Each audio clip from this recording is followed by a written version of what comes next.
Well, hello everyone. This is your friend Michael Stewart. Welcome you to another everyday money management segment. Today we're going to be continuing tip number 2, which was the value of a family financial review.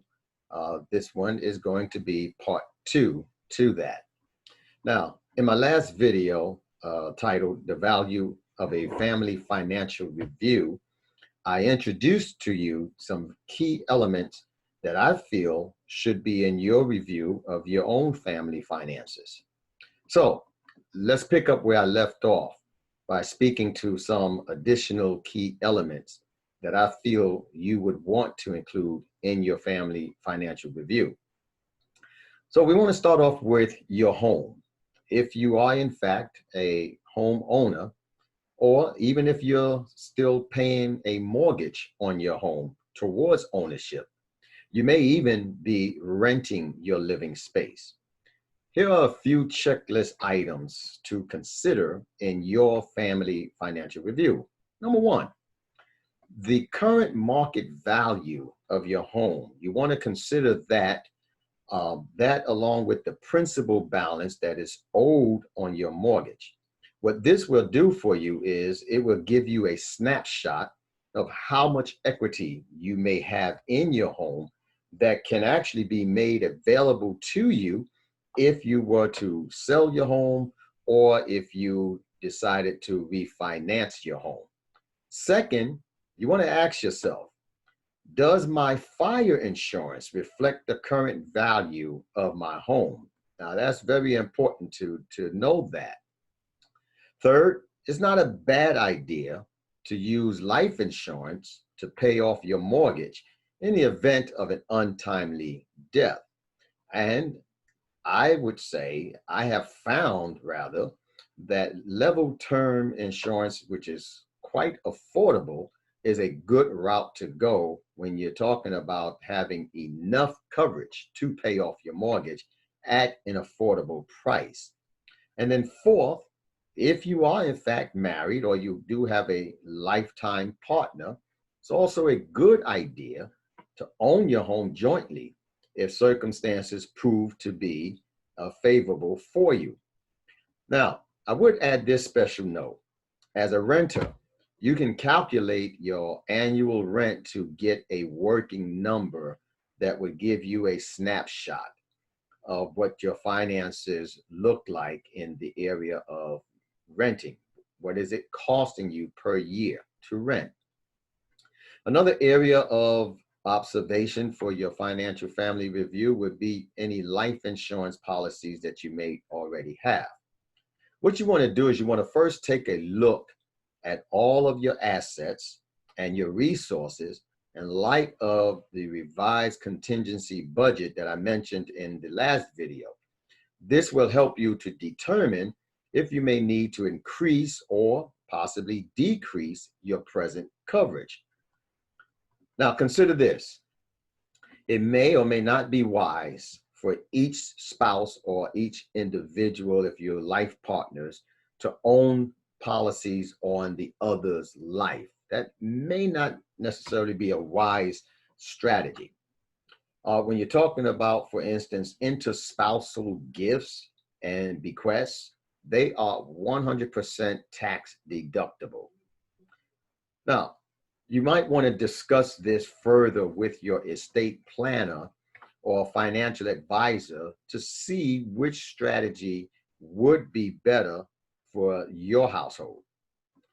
Then another area to consider during your family financial review is to take a look at either your Social Security or pensions that you may have coming in or maybe soon being dispersed to you. What you want to do is you want to check periodically for any changes in your retirement and your death benefits. What you can do is, if you or your spouse or your lifetime partner, if you have an employee related pension, find out if it's vested. Now, what do I mean by vested? Well, vested simply means that you may have a part or full ownership of that account. If the employer owns a percentage or even 100% of the account, they may be able to forfeit it or even take it back for any reason. And so you want to make sure that you are fully aware of whether or not you are fully vested in that account or if that ownership is shared by you and the employer. If the employer is fully vested in the account, then what typically can happen is when you are no longer employed by that company, uh, they can pull that account. They can pull it back. They can take it back. Okay, so you want to consider those things as well. Second, it wouldn't hurt to explore what death benefits may be available to you through the Veterans Administration if you are in fact a veteran, or even the spouse of a veteran. You also might want to take a look at what might be available to you through any unions that you may belong to, any professional associations or fraternal memberships, if any of these are applicable to you.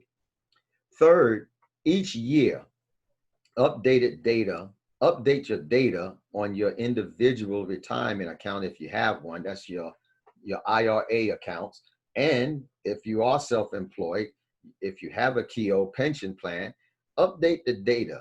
Each year, you should revisit those accounts to make sure that the information is current and that it is, in fact, accurate. Now, you may not have heard of a Keogh retirement plan.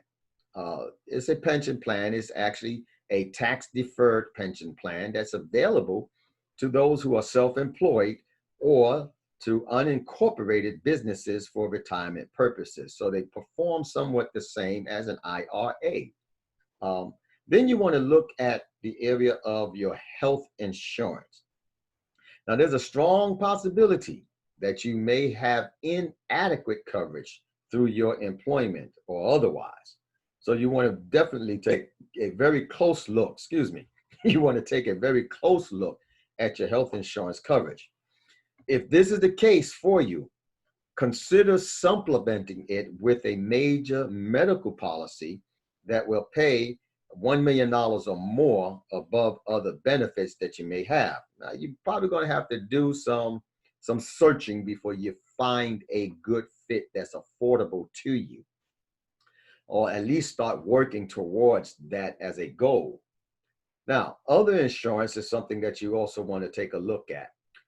This is in terms of like having adequate coverage for such things as your automobiles, if you have any, your homeowners insurance, your fine arts insurance, any insurance that you may have on jewelry and other property, and liability policies that you may hold.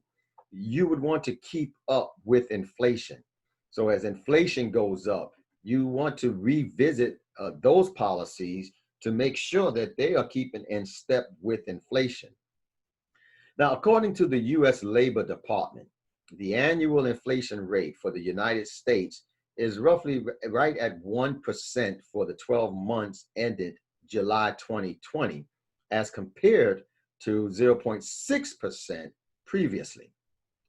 The next inflation update, it is scheduled for release on September 11, 2020 at 8:30 a.m. Eastern Time, and it will offer the rate of inflation over the 12 months ended August 2020. So you can be on the lookout for that to see where we are at in terms of the inflation rate. Now, you may ask, why is this important? Well, there's a few reasons. Number one, ask yourself, are my policies keeping up with inflation? You want to know if you have adequate coverage as inflation goes up. You want to make sure that your policy is keeping in step with the rise of inflation. Secondly, you want to ask, should I increase my individual liability policies in order to keep up with inflation?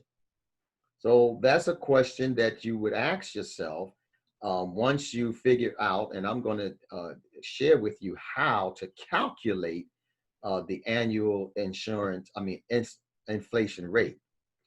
Third, you can also ask yourself, is it better for you to raise your individual liability policies, or is it better to consider purchasing a low-cost umbrella policy to cover claims against you of $1 million or more above your present coverages?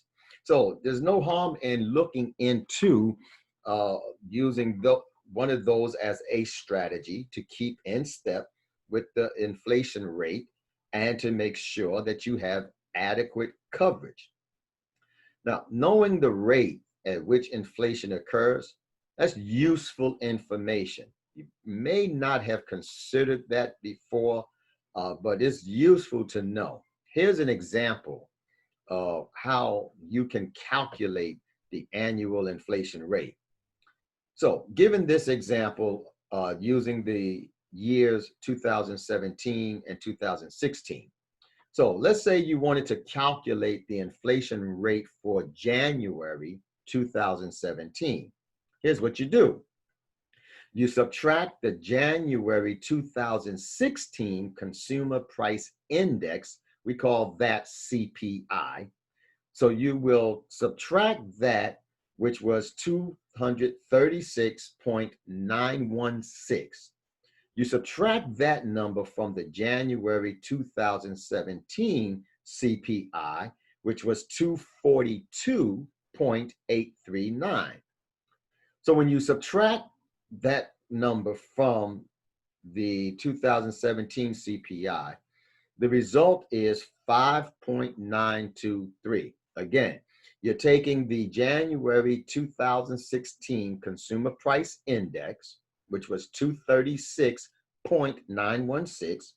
You're subtracting that from the January 2017 Consumer Price Index, which was 242.839, and that leaves you with 5.93. Now, what you're going to do with that number is you're going to divide that 5.923 by the January 2016 Consumer Price Index.